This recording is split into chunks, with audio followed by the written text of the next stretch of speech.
Ủa. Hello. Chặt ô tri. Bạn chắc này mình giờ hay nên đọc tự ngón đọc tự ngón mà. Mẹ này mẹ ấu đã nè. Ê không thấy chắc. Vì phụ các bà. Ở đấy bắt trung này. Khăm đỡ cha.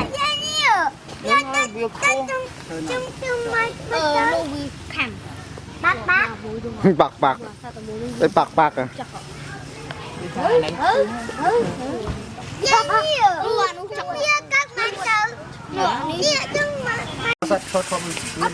Ê khọt thọt đó. Chắc ai biết chắc trung này. với chặt trông nè. Hello. Chặt ô tri rồi đó Mà à. ạt vi à? Ô tri sò. Mà ạt vi à? Chứ miệng phí à. Yeah. Mới tầm thốn rồi nè.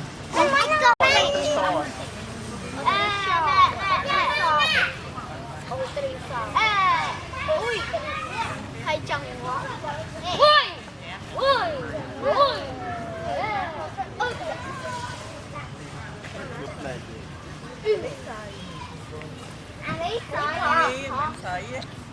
Kim khao luôn ơi.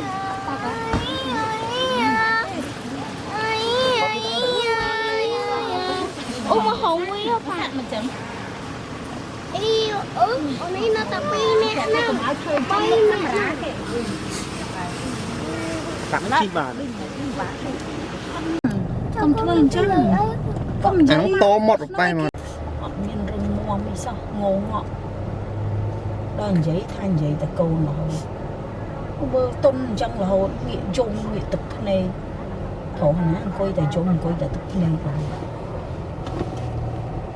Gặp đài đông cầm hốt luôn ai chứ. Nó lấy mấy sờ bài á. Nghĩa tôi chất không là hốt. Cái này nó ăn thấy cũng ai thấy hình chân tức sẽ đặt mạng ba ta on. Chăm ơi tới chăm mạng sợi hay đâm hay mạng tam cái tài dụng là hốt giấy tấm bánh giấy hưởng mãi giấy ta luôn ai ngày năm kiểu dụng mà nó cái hai tuần chỉ cái nghĩa dụng nghĩa ngôn nghĩa dụng hay ai mất phòng ai ba mạng tam này trộm dụng.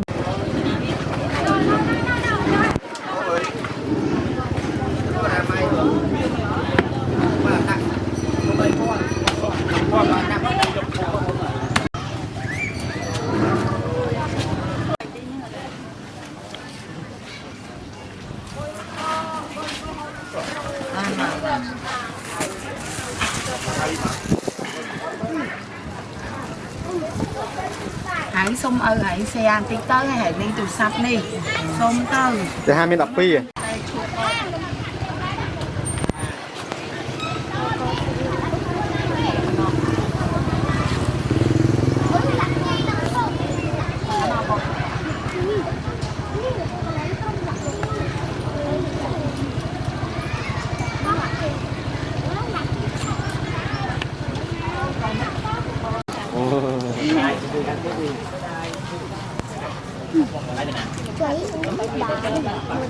Ê con vậy coi lôi mà.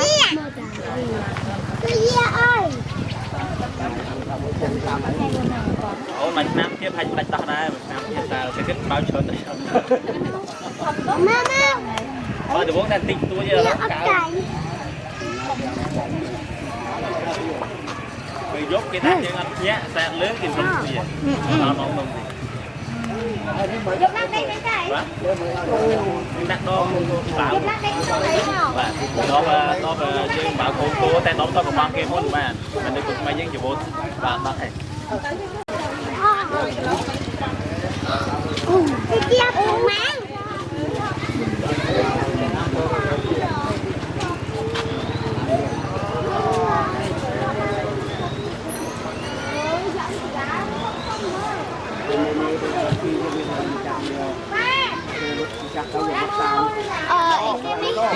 Con tên nước Anh một bó chạy lá không? Ở đây, chầm bông.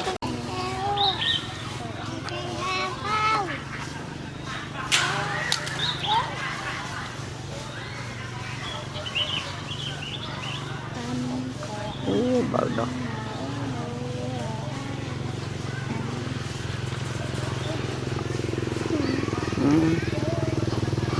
nó là đền rừng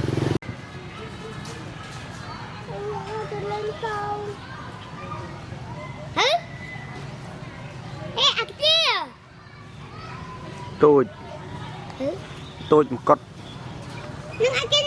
tôi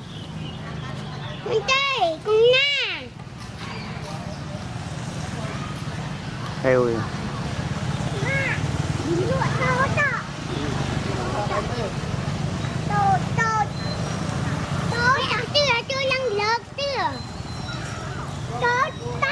đây coi đi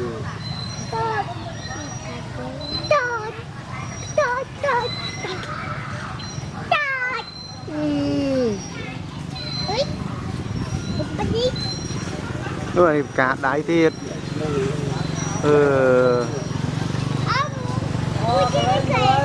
đang dây to tổ thì cá đáy thiệt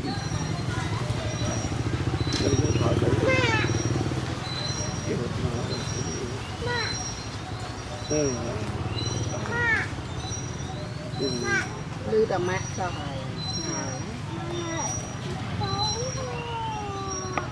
nó tạo chi ý là nó trúng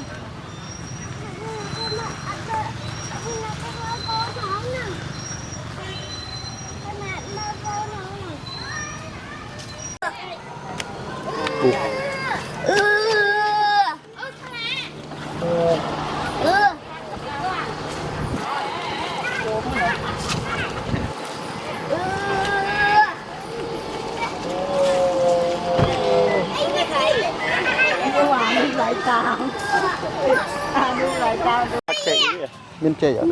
Mà cái tên chè lụa, mình lụa. Nè, anh ấy còn miên là còn miên.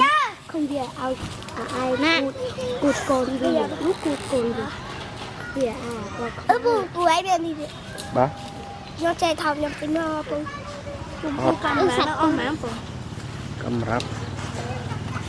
Bay còn rồi. Má. Bây giờ đi đây. Ba.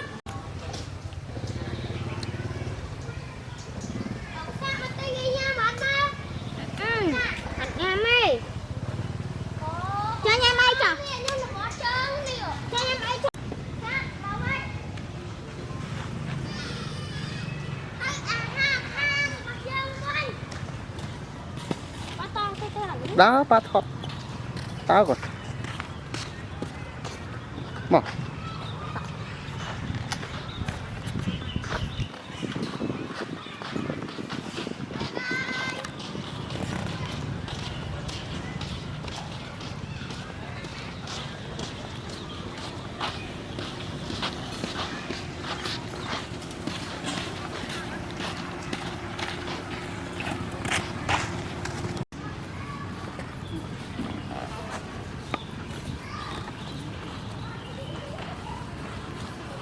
cả một là ba nó cha mày cả bốn cái đàn nó làm tập phân là này sạch xe nha này này đồ chơi này biết đồ chơi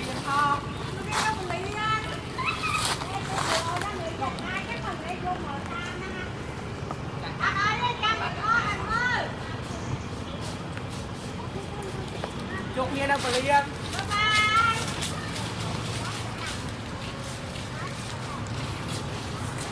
ông muốn bạn chọn tình mơ bạn chọn chụp nghe đâu phải liền ho bye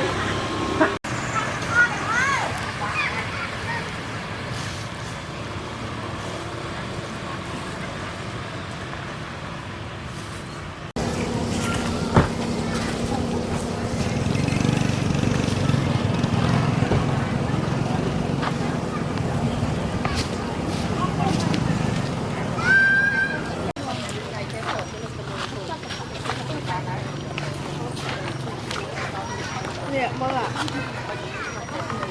Cây dụ một cây chín. Phơi hả? Bạn xạ nhá, không ăn này. ấp ôn mặt á.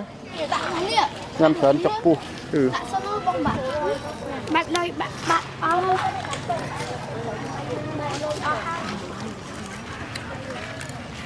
bạn này nhắm sập bẩn chứ con nhầm ấy nhắm con nhắm sập bẩn ở tôn mình tích vào mà na bong bồn kia cùng chụp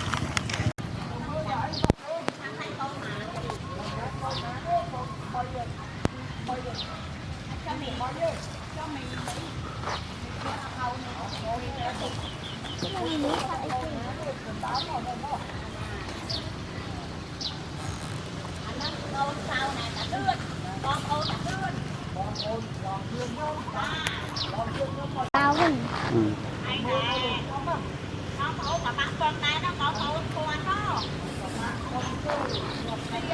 tao mưa pu bơi mưa rồi tạ cái giờ pi pon ba trong mình sạch cổ trong mình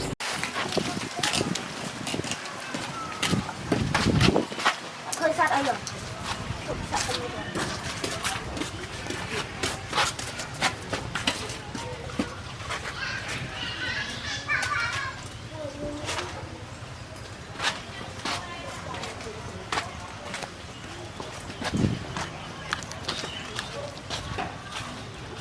cười gì đó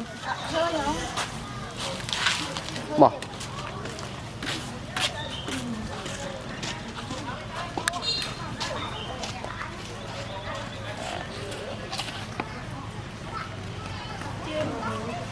cái nước sạch thì làm mình đá đó tôi làm không làm này bán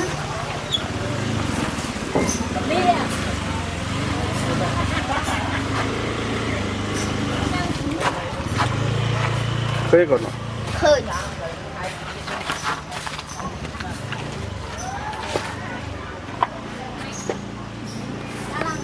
ta lá còn lá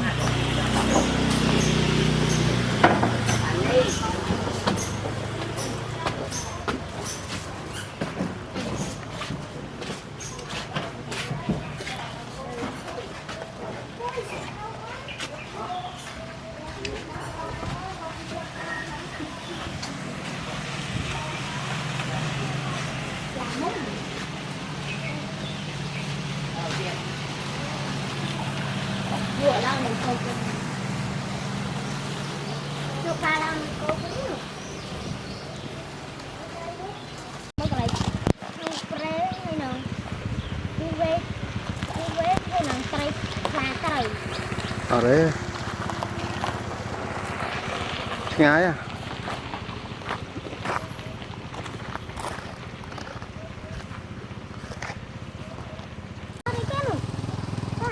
nè thật cật thắc bác sạch cật thắc nâng này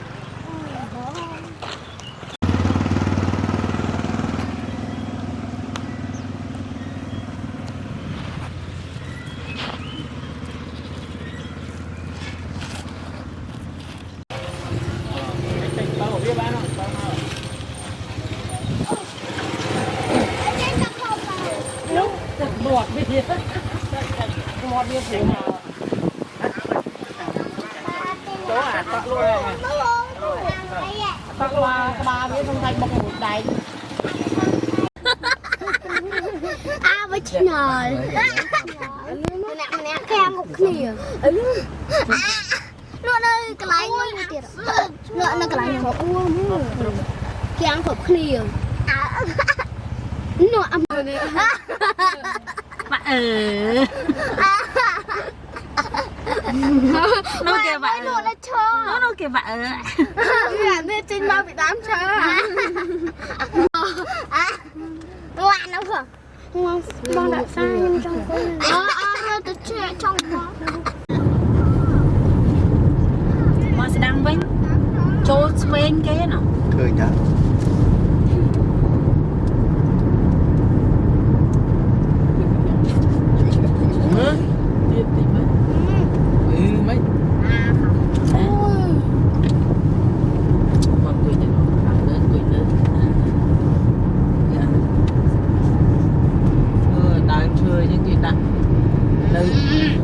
នៅស្អីបរិយពេញខ្លួនមកកណោដើមហ្នឹងដំបូង